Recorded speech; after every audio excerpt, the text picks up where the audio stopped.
Our expert is pleased to introduce Mr. John File. He is a founding principal of Hydrofocus, whose professional experience includes 10 years of research and project leadership with the U.S. Geological Survey and more than 20 years of experience in private consulting. His toolbox includes numerical flow and transport modeling, geochemical modeling, and chemical isotopic and age dating techniques. The title of the presentation is Modeling of VOC, Fate and Transport at a Hydrogeologically Complex Site in the San Francisco Bay Area, California, in the US. John, it's all yours. Thank you, Lowell. On behalf of Hydrofocus, I'd like to welcome everybody to our presentation this morning on fate and transport modeling. This work was actually completed about 15 years ago. And during that 15-year period, the modeling work that we initially completed in 2002 was periodically evaluated using a post-audit methodology. And this is something that's actually fairly uncommon in practice, but is an extremely useful tool for evaluating model performance and reliability. And the reason is because the post-audits, they provide confirmation for the model, and they also confirm the underlying development process and philosophy. So we thought it was useful to share these results with the larger scientific community. Before I go further, I wanted to first acknowledge two members of Hydrofocus that played important roles in this work. One of them was Dave Layton, and Mr. Layton, he was substantially involved with development of the original model. And then Christina Lucero. Ms. Lucero, she completed most of the post-audit evaluations, and the most recent post-audit was completed in 2015. Now at Hydrofocus, our personnel collectively have almost 100 years experience in quantifying hydrologic and water quality processes using models. We've developed, evaluated, and applied models at more than 30 sites throughout California using multiple platforms integrated with geographic information systems. Our experience includes saturated and unsaturated numerical modeling using both finite difference and finite element methods, analytical models, heat and transport models, and geostatistical characterizations. And one of the fruits of that experience is what I'll call a recipe for success, and this is a way or methodology that we've come to believe in terms of developing defensible and useful work products. And one of them is to build trust with the community using transparency, being open to input from other interests and so forth, and taking it seriously into the applications within our work. The other part is also to use publicly available codes. This increases the ability to transfer materials between interested parties so that they can review and use the tools themselves. The work that we will be talking about this morning, we used exclusively ModFlow and MT3D, which are both publicly available and free modeling platforms. And then finally, what is really the emphasis of my talk this morning is a methodology that we call sequential and iterative development. And we found that this is an effective way of developing models that are reliable in their use and proven to be reliable through these post-audit evaluations. So the work I'm going to share today was conducted in San Mateo County, which is part of the San Francisco Bay Area of California. And it focuses on groundwater conditions at an approximately 80-acre site located near San Francisco Bay. Site operations began in 1968 and supplied high-performance products for the aerospace, automotive, construction, electronics, electrical power, and telecommunication industries. And Hydrofocus's modeling work was related to the characterization and evaluation of dissolved constituents that were in the groundwater as a result of past operations. I wanted to take a moment to acknowledge two other individuals that played important roles in this study. One was Jerry Jones, and at the time of the study, Jerry directed the site investigations, and he was key for summarizing the historical operations and chemical usage at the site. Mr. Jones is currently a chemical engineering consultant. And then George Reed of GRA Associates, George directed most of the extensive data collection and water quality analysis efforts and helped develop the conceptual geologic framework for the site. So this is a map view of the site itself, and the historical records identified numerous potential source areas over an almost 25-year period. Those source areas included hazardous material storage sites, waste transfer stations, recorded manufacturing spills, an evaporation trench, hydraulic and heat transfer fluid leaks, and various potential off-site sources. The source areas were also identified because of the intensive site exploration activities that included geologic borings, monitoring wells, and so forth. And so as a result, we had multiple occurrences of constituents of concern that were identified in both soil and groundwater at the site. So our modeling work was focusing on 3 constituents, and we mapped the concentration distributions of those constituents using monitoring well data, push probe data, and inferred groundwater flow paths.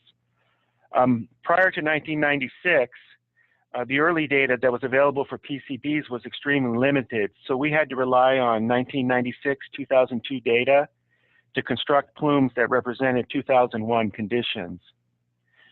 There was much earlier data available for 1,1-DCE and for chlorobenzene, and we used the earlier data to develop similar plumes maps that represent conditions in 1988. And so the modeling we conducted was primarily to support a risk assessment for the site, and we utilized the model to answer the following questions. Where do dissolved constituents in site groundwater go? When do they get there? What are their concentrations when they arrive? And how might concentrations change over time? And we employed models to answer these questions and utilized a sequential and iterative approach to develop the models. The approach is sequential because there is a well-defined progression of steps, starting with the conceptual model and then working through the development of a numerical model, its application and assessment, and then finally an assessment of its performance. And it's iterative because each step provides insight to previous steps. And so you develop these feedback loops where information that you receive from the modeling effort can raise questions and issues that are really related to your conceptual model and cause you to go back and rethink your conceptual understanding of the system. And similarly, as you move through the sequence, especially in the post-audit step, where you start seeing where models break down, they help you identify key questions to go back and to resolve either in your conceptual or numerical models.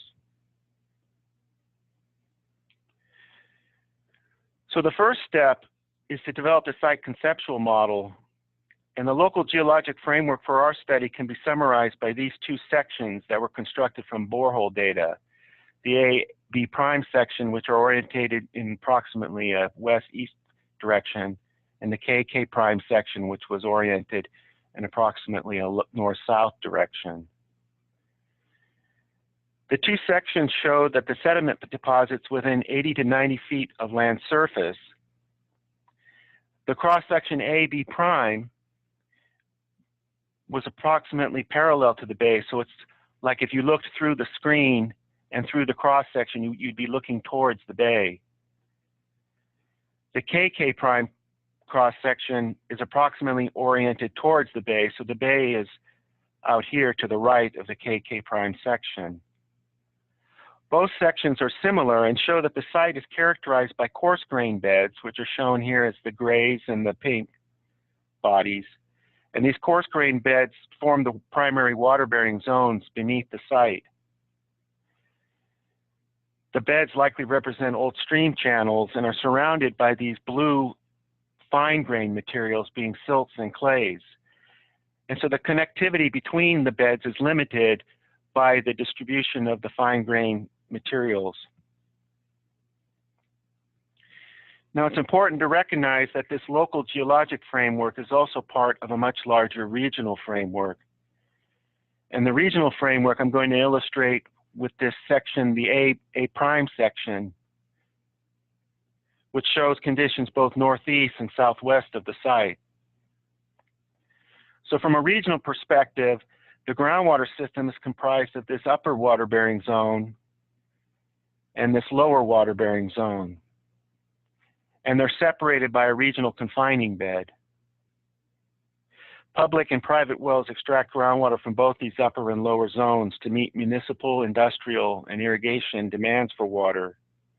Now, the site sections that we reviewed previously, they represent this upper zone that's above the regional confining bed. And beneath the site, dissolved constituents of concern existed only in the shallow portions of this upper zone.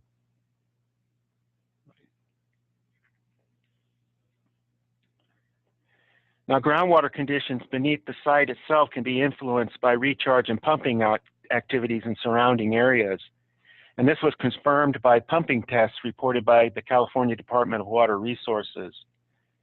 And in their first test, they pumped wells northeast of the site, and they measured drawdown both south of the site along the peninsula, as well as in a monitoring well that was located east of the site in the bay.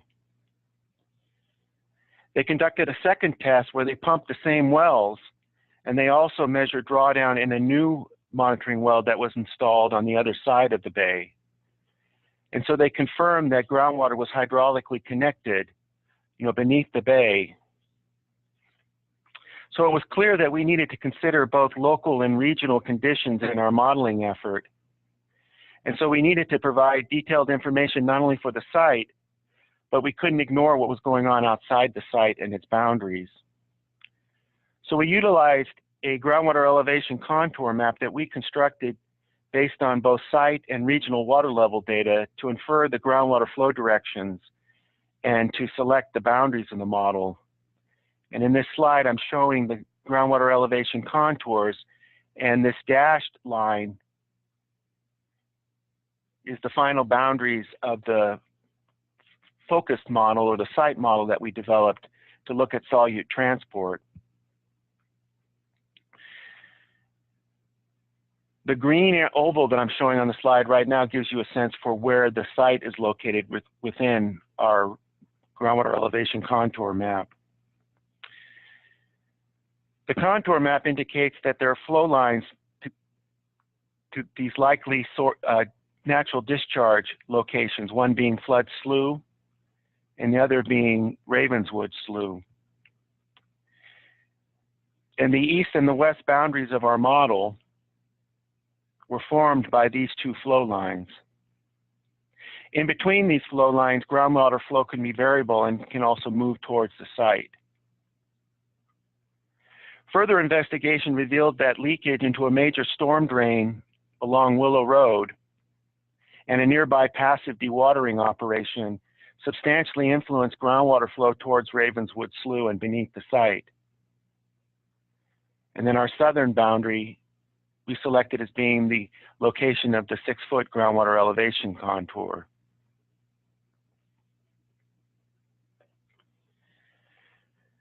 The northern boundary of the model was determined by the interface between the relatively dense high salinity groundwater and the relatively less dense fresh groundwater. And using well sample results, we constructed these contours of equal TDS concentrations and utilized the 25,000 milligram per liter contour line to define this northern boundary.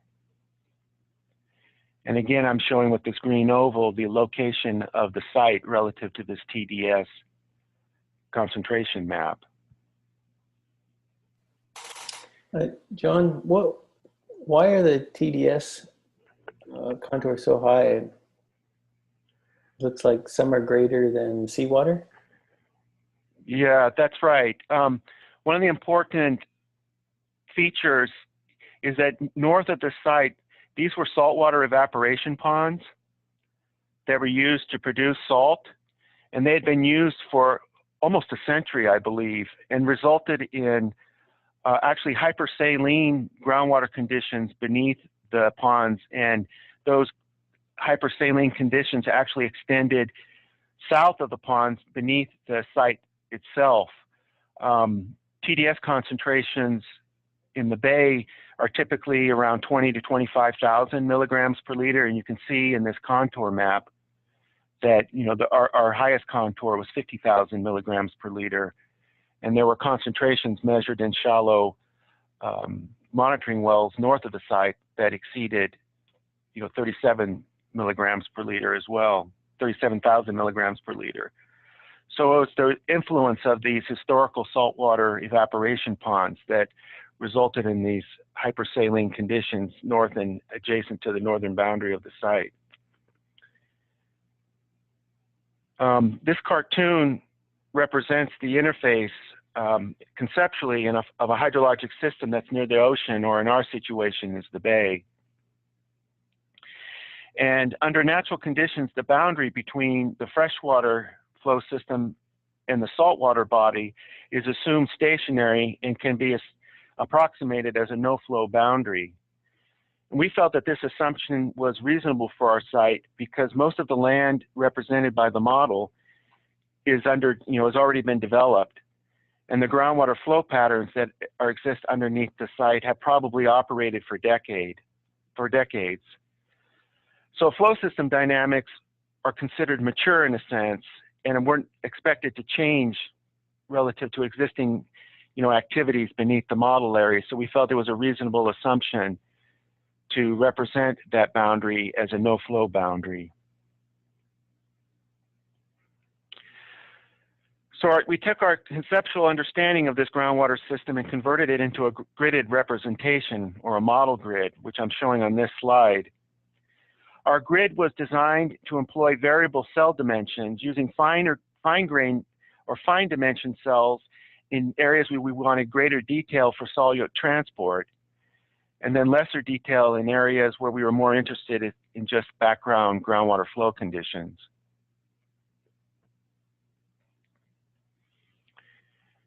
And so this diagram summarizes both the model layering and our conceptual model in the way it was represented in the numerical model. The upper zone of the regional groundwater system is represented in our model by 3 model layers, and dissolved constituents of concern inside groundwater were identified in the shallowest of these layers. This upper zone that we represented with the 3 layers lie atop of the regional confining bed, and groundwater can flow in and out of the upper zone or in and out of our model across this confining bed. Now, at the time of development of the model, water levels in deep wells suggested that the upward hydraulic gradient between the lower and upper zones was upwards, indicating a potential for upwards flow. Groundwater originating as upslope recharge flows horizontally and into the model, and then also water table recharge existed within the model itself. Outflows in the model included both the discharges to flood slough, that was from our westerly model boundary, the flow line that formed our westerly model boundary, leakage to the storm drain, and the dewatering operations, which we classified as willow slough extractions, which was at the other end of our model boundary. And then there was an interior dewatering operation for a railroad undercrossing that was located west of the site. And then finally, our northern boundary, which was represented as a no-flow boundary coinciding with the salt-water-freshwater interface. Now, the flow model numerically solves the 3-dimensional equation for groundwater flow. And as I mentioned, we were assuming that the flow system was mature. And so we utilized steady state conditions to have the model represent long-term average groundwater flow conditions. And under steady state conditions, the right-hand term of the equation is 0 because the assumption is that there's no change in groundwater storage over time. The inflows and outflows, or the water sources and sinks, are either specified in the model or they're calculated by the model. And then finally, the water transmitting properties being the horizontal conductivity and the vertical conductivity. These we were initially estimated from the available data, but we adjusted those as part of model calibration to improve comparisons between model calculated and observed water levels. We employed what I called a sequential three-step calibration, where we improved the estimates of the horizontal conductivity, then we improved the estimates of vertical conductivity, and then finally we incorporated the exchange of groundwater between the upper and lower zones across the regional confining bed. And so our first step was to improve horizontal conductivity in the model. And what I'm showing here is the initial comparisons between model calculated and measured water levels using the initial estimates of hydraulic conductivity that we were able to obtain from other reports and studies. And those values represented either aquifer test results from other sites in the area, or from core tests that were conducted on cores collected at the site. And we found that using these original estimates actually provided fairly reasonable results. We had a root mean square error of 2 feet. And through adjustments to the hydraulic conductivity, the horizontal conductivity, employing adjustments ranging from factors of 2 to 5, we improved model performance, and the root mean square error dropped from 2 feet to 1.4 feet.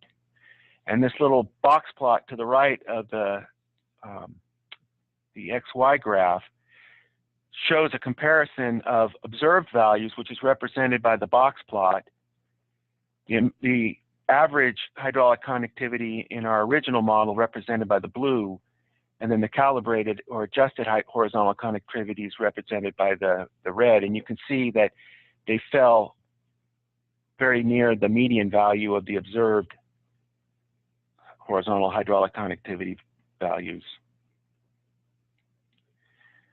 Vertical conductivity was more difficult because there were no field tests of vertical conductivity, and we had to rely on the results from core tests. And in this type of system, core tests are not all that reliable because they are just measuring the permeability at a single sample and representing a point in space, where the reality is where we have this heterogeneous mixture of different materials that have variable ranges in hydraulic conductivity. So the core tests were limited in their value in terms of being reliable for estimates of vertical conductivity at the site. And so our second step, we refined the vertical conductivity estimates by using measured water level declines in monitoring wells during a pumping test. And during that pumping test, we measured the water level changes in wells that were screened exclusively in the depth intervals representing layer 1, and wells that was screened exclusively within the depth interval representing layer 2. And we measured the water level declines in those 2 wells as a result of pumping from a third well that had its screened interval within the depth interval represented by layer 3. And all 3 of these wells were located near to each other at a cluster site that was used for monitoring purposes. And so the results of the data in comparisons with the model testing indicated that the model did a better job of reproducing the observed water level declines in these wells with higher values of vertical hydraulic conductivity. And so the initial estimates I'm showing here in green, you can see that as the vertical conductivity is increased, it gets closer and closer to the observed water level changes in the monitoring wells. And we found that the best match was using a vertical conductivity of 1/2 foot per day.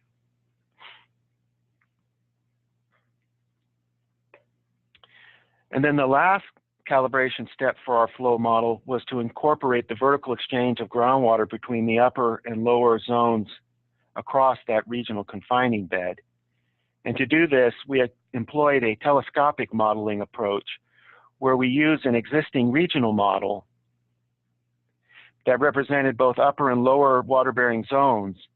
And we used that model to define the groundwater levels beneath the regional confining bed that was underlying our site. So in this diagram, you can see the regional model.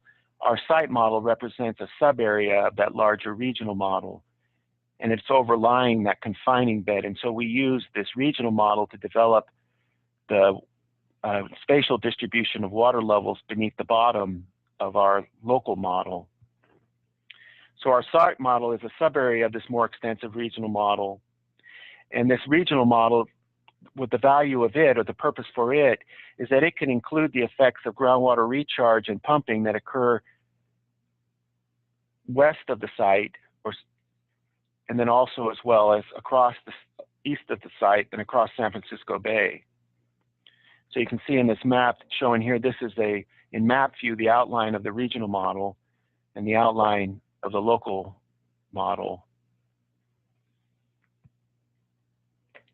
And after that third adjustment to the model, by incorporating the distribution of hydraulic heads beneath our model, the comparisons between model calculated and observed water levels improved considerably. The model performance measured by the root mean square error improved from 2 to about 1 feet, which was about a 50% improvement in the root mean square error. And there's also good visual agreement between the model calculated contours shown in black and the observed contours based on the monitoring well data shown in the dashed blue lines. And so at this point, we concluded that the groundwater model performance was sufficient to support the solute transport modeling effort. Now, the transport model solves the three-dimensional equation for solute movement that's potentially influenced by decay and absorption reactions. The groundwater flow models, remember, assumed a steady state condition, and therefore the storage term in the solute transport model is also 0. The average groundwater velocities and fluxes are assumed constant and come straight from the flow model. Porosity was determined from values in the literature and sediment texture recorded at site boreholes. And the dispersion coefficients were determined from values reported in the liturgy. And dispersion was estimated also from published empirical relationships that relate dispersion coefficients to observed plume dimensions. And then finally, the decay rate and the partition coefficient was determined by model calibration. The decay rate was relevant to the 1:1 DCE simulations, and the partition coefficient was relevant to the PCB simulations.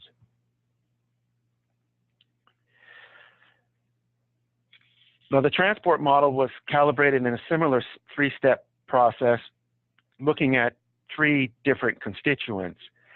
Discussions between the project team and regulators decided that we would employ the model to sequentially simulate transport of 3 constituents: chlorobenzene, 1,1 DCE, and PCBs. Now, chlorobenzene was useful because it operated essentially like a tracer. It was minimally retarded by soil, it undergoes minimal degradation, and then it was not a decay product of any of the compounds that were in groundwater at the site. So we were able to use it essentially like a tracer. 1,1 DCE was of interest because it was the largest plume on site. And then finally, PCBs were of interest because they were the most significant human health risk and ecological concern. Here on out in the talk, I'm going to focus primarily on chlorobenzene and 1,1 DCE. And the reason for that is because the PCBs were absorbed so strongly to the soil that they really don't move very far in any of our modeling simulations. And additionally, during model development, the site underwent some extensive excavation activities where they removed 80 to 90% of the estimated PCBs that were in place. So that significantly reduced the the significance of the of PCBs as a concern at the site. So for the chlorobenzene results, these are the initial results from our transport model. And one of the things that we noticed was that here you can see these blue areas represent the observed concentration contours based on the monitoring well data, and the contour lines represent the model results. And there was a a wider spreading of the plume more northward than is observed in the observed concentrations. And this suggested that there was a preference for flow in the east-west direction. Additionally, at some of the monitoring wells, we noticed that the calculations were too high, especially in the northerly monitoring wells, and they were too low in some of the southerly monitoring wells. So this caused us to rethink our conceptual model, and we conducted various tests on the model to try to get a sense for what was most influential in determining these concentration distributions. And one of the most promising insights that we obtained was that related to the assumptions regarding hydraulic connectivity, and we were assuming that hydraulic connectivity in the north-south direction was equal to the hydraulic connectivity in the east-west direction.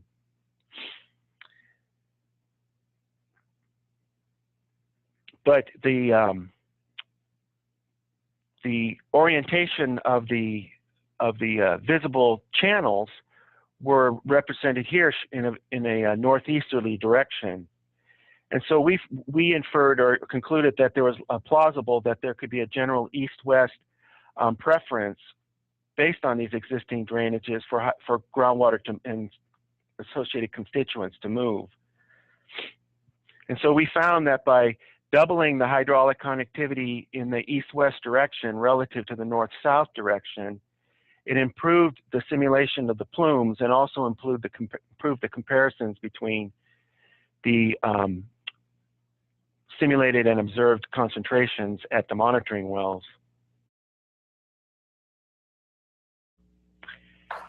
To support the site risk assessment, we projected chlorobenzene movement over a 70-year period and reported the model calculated concentrations in the discharge to the Willow Road extractions.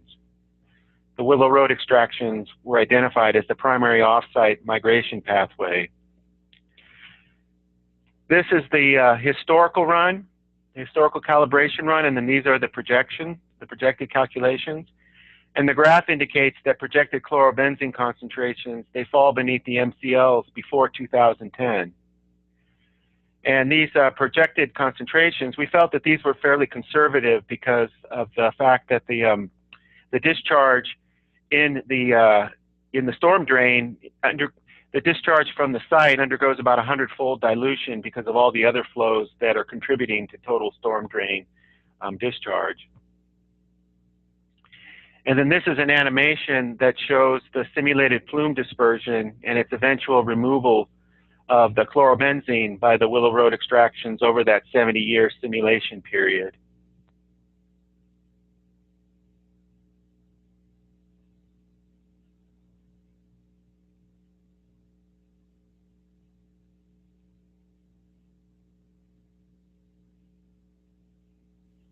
So then now we'll move to 11 DCE, and recall this represented the largest plume at the site. In our initial simulations, we assumed that there was no degradation occurring. And we observed that not only were there higher concentrations within the plumes themselves, but we noticed that the rate of decline was lower than was observed in some of the monitoring wells. We also recognized that vinyl chloride was detected in water samples from monitoring wells within the 11 DCE plumes.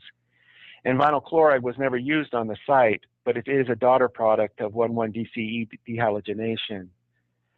So we included 11 DCE decay in the model to try to improve the fit between observed and model calculated concentrations. We also noticed that there was a observed upward concentration trend that was statistically significant in this well, R18. And with further testing with the model and investigation, we concluded that there was likely an unmapped upgradient source to this well. And it turned out that in that area that we suspected of the upgradient source, there were drums that were reportedly stored there in the past. And so after including decay reactions, we can see that it improved the comparisons between model and calculated the model calculated and observed 1,1 DCE concentrations. And just using a trial and error approach, we estimated a 1 DCE decay rate of 0.00025 per day, which turns out to be about 10 times less than the lower end of the reported decay rates we found in the literature. And then again, to support the site risk assessment, we simulated the 1,1 DCE movement over the 70-year period. And the graph shows that the model calculated 1,1 DCE concentrations at the Willow Road extractions, that those concentrations fell beneath the MCLs around 2005, which again is something that's already, we've already gone past that. John, how are these results used in the risk assessment? Well, the significance of these results for the risk assessment was that, it showed that the major receptor being the Willow Road extractions, that the concentrations, were going to be extremely low, and so there wasn't a need to do any kind of remediation of the other plumes on site, and then that combined with the fact that they had implemented the intensive excavation activities to remove the PCBs. They removed 80 to 90% of the PCBs that were believed to be in place on site, as well as capped the areas that were excavated. There wasn't any need to do any intensive remediation, and the constituents were allowed to remain in place and to be remediated by natural attenuation. So it saved the client a considerable amount of time and expense in terms of their the regulatory requirements for cleanup. And now, an important but sometimes neglected step in model development and implementation is identifying model limitations, and those limitations arising out of the assumptions that are made in constructing the model, and then exploring how wrong the model might be as a result of those assumptions. And so for our investigation, some of the significant or potentially significant limitations we identified was one being the steady state assumption. And in that assumption, we averaged conditions over relatively large subareas and depth intervals. And we also considered that, or assumed that, things did not change over time. And there's uncertainty in, what future recharge and pumping conditions might be in those areas that are adjacent to the site, and how those changes might influence the reliability of the projections we made using those steady state averages. And then a second assumption that was potentially limiting was our assumption of the freshwater saltwater density effects, and treating the interface between the higher saltwater and lower TDS freshwater as being static and a no flow condition, that was also a potentially limiting assumption in the model. And so we answered the question of how wrong the model might be by conducting sensitivity tests. And one of the tests that we conducted was looking at the simulation of 1,1 DCE concentrations. And we assumed a worst case scenario. We simulated the movement of 1,1 DCE without degradation. And we looked at how long it would take for the simulated concentrations in the discharge to the Willow Slough extractions to reach a concentration of 0.1 parts per billion. And what we did is we looked at the potential influences by changing the model, by looking at what would happen if it assumed 20% increase in recharge. And then we also looked at an assumed 20% increase in pumping. And then in terms of the freshwater saltwater interface, we looked at what would happen if that saltwater freshwater interface moved northwards. And in all three of those simulations, we found that it had a very negligible or minimal effect on that period of time for the concentrations to get down to 0.1 part per million or part per billion. And they basically bracketed the 20 years time frame that our calibrated model showed. So we concluded that those assumptions had a negligible influence on the reliability of our model projections. We also completed post-audits on the model after the model was developed to answer the question, how wrong was the model? And to do that, what we did was we examined the agreement between the model projections and then observations that were made after the model was developed. And so what we looked at were a comparison of observed and model calculated concentrations, after 2002, which is when we've completed the initial model.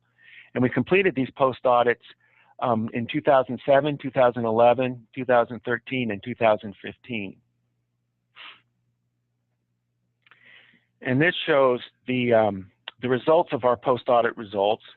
And I'm showing at the monitoring wells comparisons of both the calibration period that we developed the model from, and then the projections from the post-audit period, which represent the period 2002 to 2015.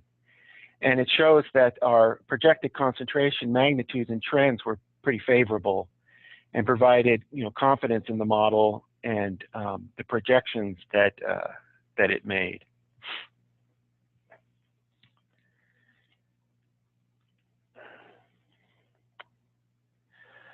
So in conclusion, in regards to the model, we found that the model, it approximates a complex and spatially variable site conditions. But given that uncertainty and the uncertainty in source locations and concentrations, there was generally good agreement between observed and model calculated concentrations. And then finally, through the use of the post audits, we found that those results were favorable and that there was generally good agreement between projected and observed concentrations. But more importantly, we feel that this example, it validates a guiding philosophy for model development and use, which is really kind of the takeaway, I think, from this presentation. And what that philosophy is first that a numerical model is only as good as the conceptual model. And model development, that process identifies the uncertainty within your conceptual model, and it helps to provide guidance for data collection that improves that conceptual model. And one example from this study is when we noticed the discrepancies in the initial model in the chlorobenzene simulation results, and how we improved our understanding of the hydraulic connectivity beneath the site by noticing that discrepancy, and then overall, improving not only our conceptual model but our numerical model. A second takeaway is to start out simple, using what is known. And it's never too early to quantify, our conceptual ideas using models. Just going through the process of developing a model, it provides an opportunity for us to assemble the data and the information that's available within a quantitative framework. And this process alone can be useful for identifying data gaps and how best to fill them. In one of the examples, in our study was how, in developing our model, we recognized the limitations in the representation of vertical connectivity. And that led to to conducting the pumping test to improve, that input to the model. Thirdly is to employ, what we call the sequential iterative model development process. And that's important because models are most useful when they are used over time. And that means that they are used to identify, data needs and ways to constantly improve the model as more and better information becomes available over time. And then finally, in order to be transparent, we have to always identify the limitations of the model and explore, what those limitations means in terms of model reliability. Often it is in the limitations that we identify the areas where the model fails. That's how we identify key aspects of the system that we're studying that we may have overlooked, or at least assumed that were, of lesser importance. So the greatest limitations can identify the most valuable and relevant data to better understanding the site. And periodic model post audits are one way to answer that question of how wrong the model really is, and to quantify model reliability and identify its limitations. So with that, I can open up to any questions that anyone might have. Thank you, John. Yeah, please use the question and answer option at the bottom of your screen, and we'll answer questions in order. How do I? Why don't I start off? I have a few questions actually. On slide 39, you're showing the observed and model calculations. What do you think cause discrepancies between those in some of the wells?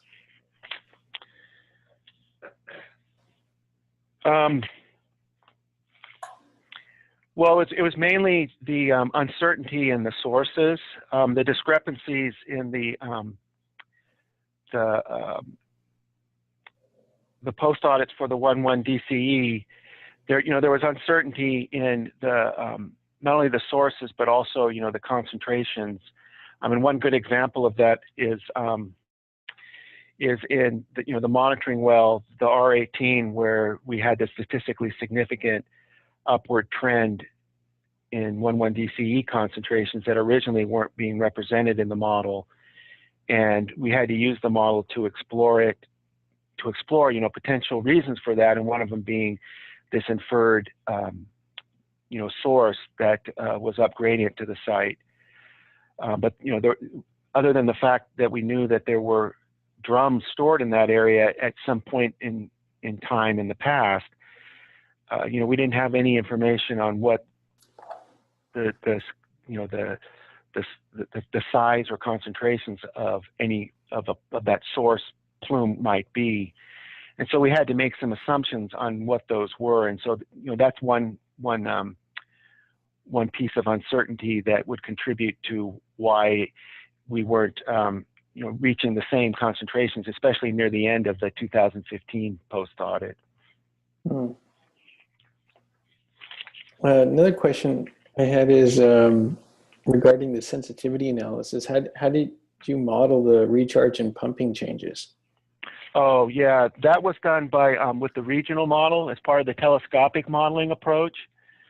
And so what we did was, we simulated the increase in recharge or the increase in pumping within the regional model, and then the results of those increases were translated to our transport model through the underlying boundary condition that represented groundwater elevations beneath the confining bed that underlied the upper zone at the site.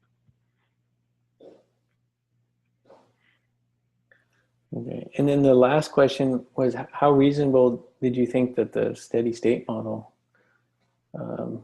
assumption was?